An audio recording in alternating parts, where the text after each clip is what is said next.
EMS സർക്കാർ കേരളം ഭരിക്കുന്ന കാലം INTUC സമരം കണ്ട് ഒരു CPM കാരൻ അഭിവാദ്യം അറിയിച്ച് കടന്നുപോയി. പേര് AK ഗോപാലൻ.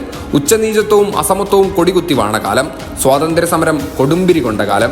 1904 ഒക്ടോബർ 1 കണ്ണൂരിലെ ജന്മി കുടുംബത്തിൽ പിറന്ന ആയില്യത്ത് കുറ്റ്യാരി ഗോപാലൻ പാവങ്ങളുടെ പടത്തലവനായി മാറി. കോൺഗ്രസ് സോഷ്യലിസ്റ്റ് പാർട്ടിയിൽ നിന്ന് പിന്നീട് കമ്മ്യൂണിസ്റ്റ് പാർട്ടിയിലേക്ക്. CPI പിളർന്ന് CPM രൂപീകരിച്ചപ്പോൾ CPM സ്ഥാപക നേതാക്കളിൽ ഒരാളായിരുന്നു AKG. ജാതി ഭേദമന്യേ എല്ലാ ക്ഷേത്രങ്ങളിലും ആളുകൾക്ക് പ്രവേശിക്കാൻ വേണ്ടി നടത്തിയ ഗുരുവായൂർ സത്യാഗ്രഹത്തിന്റെ ചുമതലക്കാരനായിരുന്നു. കണ്ടോത്ത് നടത്തിയ സമരത്തിലാണ് അദ്ദേഹം ആദ്യമായി മർദ്ദനം ഏറ്റുവാങ്ങിയത്. പിന്നീട് അങ്ങോട്ട് മർദ്ദനങ്ങൾ ഏശാത്ത കരുത്തുറ്റ മനസ്സും ശരീരവുമായി AKG വ്യവസ്ഥകളോട് സമരസപ്പെടാതെ മുന്നോട്ട് പോയി.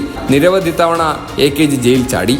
തടവറകളെ ഭേദിച്ച് വിപ്ലവം നടത്തി. തൊഴിലാളികൾക്കായിരുന്നു മനസ്സിൽ പ്രഥമ സ്ഥാനം. പാർശ്വവത്കരിക്കപ്പെട്ടവർക്കും ചൂഷണത്തിന് വിധേയരാകുന്നവർക്കും ഒപ്പം നിൽക്കുക എന്നതായിരുന്നു AKG നൽകിയ സന്ദേശം. ഇന്ത്യൻ പാർലമെന്റിൽ AKG പ്രസംഗിക്കുമ്പോൾ അംഗങ്ങൾ നിശബ്ദരാവണമെന്ന് നിർദ്ദേശിച്ചത് സാക്ഷാൽ നെഹ്റുവാണ്.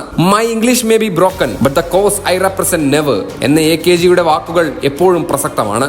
അമരാവതി സമരം, പട്ടിണി ജാഥ, ഗുരുവായൂർ സത്യാഗ്രഹം, മലബാർ ജാഥ, അങ്ങനെ സമരഭരിതമായ AKGയുടെ ജീവിതം അവസാനിച്ചിട്ട് 48 വർഷം.